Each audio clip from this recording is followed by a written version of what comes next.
Generators.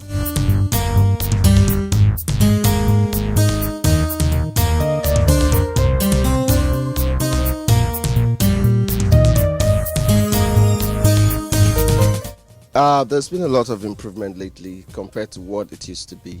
But I guess the government can still do more about it. Well, I think for now, prior to this time, it has been epileptic, but for now, there's been a tremendous change. I don't need to have two phones. Most people in Nigeria, we have 2, 3 phones, you understand? Because once this one goes off, oh, this you have this one. But now I can stick to one and charge my phone everywhere I go. I don't even need power bank. The issue of power is something that every Nigerian is all too intimately familiar with. We complain about the power situation, the things that need to be done. But how educated are we about power in Nigeria? What are our rights as citizens? What do we need to know? Well, today I'm going to do my best to get you answers to that question, or those questions rather. I'm sitting down here with Mr. Ayo Ekpo, who is the Commissioner for Consumer Affairs at the Nigerian Electricity Regulatory Commission. We're going to ask him a few questions. The intention is that you will be better educated and know more about your rights as a citizen where the power situation is concerned. Good afternoon, sir. Hi. Good afternoon. Now, let's start this talk with the discourse. A lot of Nigerians kind of assumed that, okay, yes, PHCN is privatized, everything is sorted out. But explain to us first, how does power generation and distribution in Nigeria work? Okay, you started out with saying discos. I hope your viewers know what discos mean. Yeah. It doesn't mean the place where we go and have fun in the evenings. Hopefully they know that. Discos means, it means distribution companies. Okay. That's how we describe. Yeah. And GENCOs, since we're on the subject, refers to generation companies. Okay. The distribution companies are the contacts that each of us have for the electricity sector. Okay. Everything we know about electricity comes from our interaction with distribution companies. The situation with power in Nigeria is one in which we are totally inadequate. Okay, we didn't privatize because we wanted better quality management per se, even though that is one of the objectives. Okay. We privatized because we needed growth. Yes. We needed access. We needed a lot more capacity. Okay. Today, you have something like just under 6 million consumers. About 95%, 97% of those 6 million consumers are residential consumers, people that live in homes. Yes. And the other 2 or 3% are commercial and industrial consumers and state governments. The overwhelming number of our consumers are individuals. Now, all these individuals share all of what? 3,500, 3,600, on a very good day, 3,008, 3,009 megawatts of electricity. That is so grossly inadequate that it's not even worth talking about in informed circles. We're as good as not having a power sector in the country compared to our peers. And I'm not even talking about the West now. I'm talking about countries like Brazil, countries like Egypt, countries like Indonesia, countries like India. All right? Forget the West. We are totally off the map where they are concerned. Amongst our own peers, all right? Remember the BRICS countries? Yes. And what we said about BRICS, the N meaning Nigeria, yes. We don't rate at all. All right? When you look at per capita use, yes, we are something like in the tens, I think 30 or 40 something watts per capita, while our peers are in the 180, 190 watts per capita range. The point here is that we privatized because the government realized that there was no way on earth, out of its own resources, it could ever meet the demands of socioeconomic development and enable Nigeria to grow. We are held down by our energy inadequacies.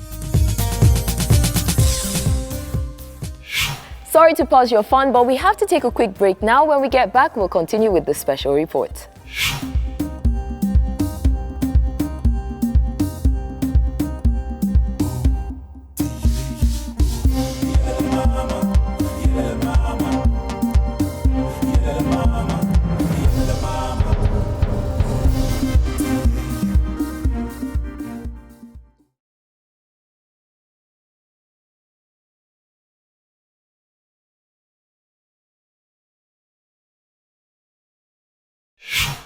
Just before we continue with our special report, let me ask you today's trivia question.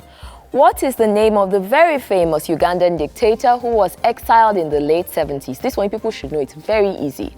We'll find out how correct you are after this.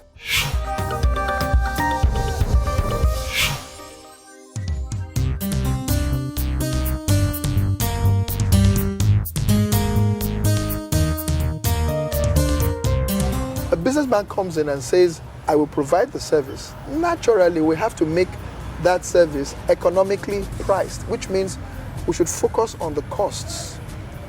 And therefore, the place of the regulator, those of us in MEC, right, and regulators all across the world like MEC, is to make sure that whatever it is we pay a prudent and sensible cost. But we pay all those costs so that there is an incentive for the provider of the service to say, not only will I continue providing you service, I will actually expand and grow the business. So when you realize that we are 160 million Nigerians, and developed country indices say that 1,000 megawatts should be okay for 1 million people, all right? I'm not talking about the West, where it is 1,000 megawatts for something like 200,000 to 300,000 people. No, I'm talking about 1,000 megawatts to 1 million.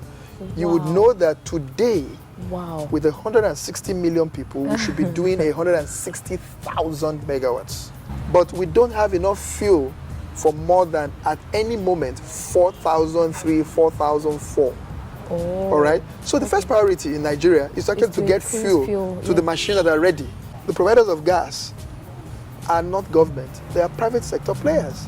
So how can we make it attractive for them to supply gas? Price. So we come back in a full circle to where we started from, price. We don't like to pay for services, particularly services that we believe are not of the right quality and the right quantity. But the truth of the matter is that nobody is going to invest in a gas pipeline that costs millions, in a power plant that costs millions, in a transmission network that costs millions, in distribution that costs millions, without knowing beforehand that the tariff that private player will get justifies and incentivizes to go and do what? Raise money from equity, shareholders, and from banks and financial services institutions, right? To say, give me the money, I have a nice contract that will flow money over the next 20 years and I'll be able to pay you back. Until that happens, tariffs are set in a way that creates an incentive to not just invest to maintain, but to invest to grow the network. I'm afraid we'll be where we are. This has been a very educative session. I have a very different picture of the power situation than I have to admit I had before. I don't think I'm as naive as many of us have been about how the discos are just going to come and fix everything and we'll all have light 24 hours a day. It's a long journey ahead. There's still a lot to be done, but I think the best news of all has been that what needs to be done has started. There's the beginning of a process, which means that at some point we will start to see some of the things that we imagine are going to happen. Thank you so much, Mr. Eko, for your time. He has been so generous with his time. Guys, this is EO Reports. Thank you very much for watching.